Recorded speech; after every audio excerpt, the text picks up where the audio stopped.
हरे कृष्णा। हिंदू धर्म में पूर्णिमात कैलेंडर के अनुसार साल 2026 में 3 अप्रैल से वैशाख का पावन मास प्रारंभ हो चुका है, जिसे माधव मास भी कहते हैं। और ये महीना भगवान विष्णु की पूजा, भगवान श्री कृष्ण की पूजा, दान और स्नान के लिए बेहद शुभ माना जाता है।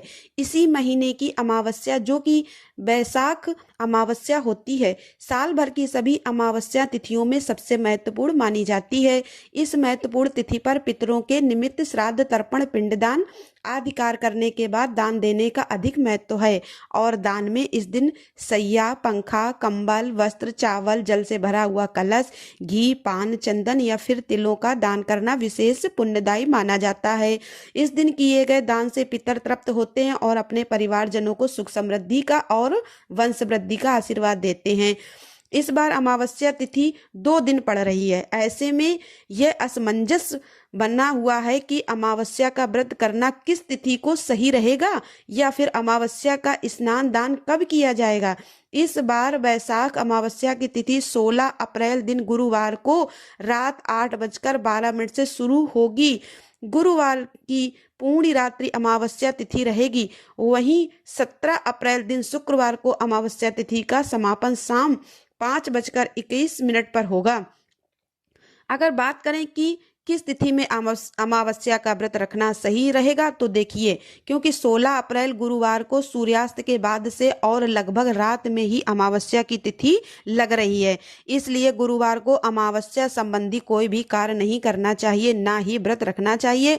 और अगले दिन 17 अप्रैल दिन शुक्रवार को, क्योंकि सूर्योदय व्यापनी ब्रह्म मुहूर्त व्यापनी अमावस्या रहेगी, वहीं शाम को सूर्यास्त से बस कुछ ही देर पहले अमावस्या तिथि समाप्त हो रही है। इसलिए अमावस्या का चाहे व्रत हो या स्नान दान हो, पितृतर्पण हो, श्राद्ध आदि कार्य हो, वह 17 अप्रैल दिन शुक्रवार को ही करना सही रहेगा।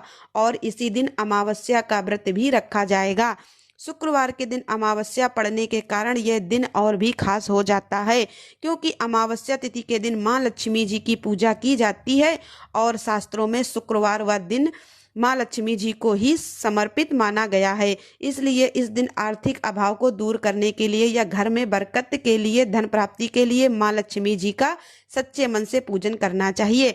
17 अप्रैल शुक्रवार को ब्रह्म मुहूर्त, जो कि सुबह स्नान या मंत्र जाप पूजा के लिए उत्तम है, सुबह 4:31 से 5:19 तक रहेगा। सूर्योदय होगा सुबह 6:08 पर, सूर्यास्त होगा शाम 6:44 पर। तो सूर्योदय तक सुबह स्नान करके आप पूजा पाठ कर सकते हैं। वहीं अमावस्या तिथि के दिन रेवती नक्षत्र दोपहर 12:02 तक रहेगा। इसके बाद में अश्विनी नक्षत्र प्रारंभ होगा। राहु काल सुबह 10:30 से दोपहर 12 बजे तक रहेगा। अभिजीत मुहूर्त दोपहर 12:01 से 12:51 तक रहेगा। अभिजीत मुहूर्त में आप अपने पितरों के नाम से कुछ भी दान इत्यादि कर सकते हैं। कोई खास उपाय यदि करना चाहते हैं तो आप कर सकते हैं। वहीं इस दिन अमावस्या की प्रातःकाल पूजा मुहूर्त रहेगा, सुबह 4:47 से लेकर 5:54 तक। शाम की पूजा शाम 6:47 से लेकर 7:54 के बीच में कर सकते हैं, जब आप शाम की पूजा करने के साथ ही दीप दान भी कर सकते हैं। अमावस्या तिथि पर दीपदान करने की विशेष परंपरा है। पितरों के निमित्त जो भी कार्य आप इस दिन करना चाहते हो, वह अगर शुभ मुहूर्त में किए जाएं तो उनका पुण्य कहीं अधिक प्राप्त होता है। अमावस्या के दिन राहु काल के समय में राहु केतु ग्रह से संबंधित चीजों का दान करना चाहिए। वहीं पितरों के निमित्त जलदान का तर्पण आदि कार्य आप सुबह सूर्योदय से लेकर 9:15 के बीच में कर सकते हैं, या फिर दोपहर में 12:01 से 12:51 के बीच भी पितरों के निमित्त पिंडदान या श्राद्ध आदि कार्य कर सकते हैं। अमावस्या तिथि के दिन यदि आप दीनहीन असहाय लोगों को दान देते हैं तो इससे भगवान प्रसन्न होते हैं, पितरों की आत्मा को भी शांति मिलती है। मान्यता इस दिन गंगा जी भी स्नान करने से शुभ फलों की प्राप्ति होती है। वैशाख अमावस्या पर श्रीमद् भागवत कथा का श्रवण करना चाहिए, या फिर श्रीमद् भागवत गीता के 7वें अध्याय का पाठ करके उसका पुण्य अपने पितरों को अर्पण कर देने से पितरों को भी मोक्ष मिल जाता है।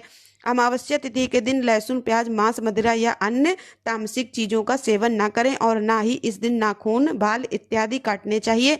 अमावस्या के दिन पीपल की पूजा, तुलसी जी की पूजा और इसके अलावा बट वृक्ष की पूजा या जो भी पवित्र पौधे वृक्ष हमारे धर्म में बताए गए हैं उन सभी का पूजन करना चाहिए। और शाम के समय शनिदेव की पूजा और बजरंगबली हनुमान जी की पूजा करने से सभी संकटों से मुक्ति पाई जा सकती है। यह थी आज की वीडियो। तो उम्मीद है आपको पसंद आई होगी। तो वीडियो को लाइक और चैनल को सब्सक्राइब अवश्य करिएगा। धन्यवाद दोस्तों।